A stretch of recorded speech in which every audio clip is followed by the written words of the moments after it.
Mission योजना संपूर्ण देशभरामध्ये राबवायला एकाच वेळेला सुरुवात झाली आणि जलजीवन मिशन योजना राबवत असताना त्याच्यामध्ये सोर्स आणि डिस्ट्रीब्युशन पाईपलाईन, स्टोरेज टँक आणि हर घर जल ही संकल्पना राबवायला सुरुवात केली। याच्यामध्ये बऱ्याचशा ठिकाणी आपण म्हणताय तसं की कंत्राटदारांनी ही कामं रखडवलेली आहेत। याचा पाठपुरावा आमदार महेश बालदीजी या ठिकाणी आहेत, मी आहे, आम्ही पनवेल तालुक्यामध्ये घेतलाय आणि त्या अनुषंगानं ज्या योजना रखडल्या, कंत्राटदार कामं करत नसतील तर ते कंत्राटदाराला बदललं पाहिजे, अशा कंत्राटदाराला ब्लॅकलिस्ट केलं पाहिजे, अशा मागण्या केल्या।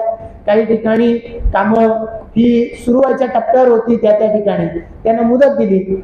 पुन्हा तुम्ही म्हणताय तसं काही ठिकाणी असं घडलं की त्याला मुदत मागितली त्यांनी, पण त्या मुदतीचा त्यांनी योग्य वापर केला नाही, पण शेवटी त्याला ब्लॅकलिस्ट करायला लागलं। त्यामुळे अशी कामं रखडलेली आहेत। आपण 17 ठिकाणी म्हणताय, ती स्थिती नाही। 80 पेक्षा जास्त ठिकाणी या योजना पूर्णत्वाच्या टप्प्यावरती आहे। ज्या ठिकाणी कामं पूर्णपणाने रखडली त्याला रिटेंडर करायला लावलंय आणि ज्या ठिकाणी ऑगमेंटेशन पण करायची गरज आहे, त्या ऑगमेंटेशन सुद्धा सुरू।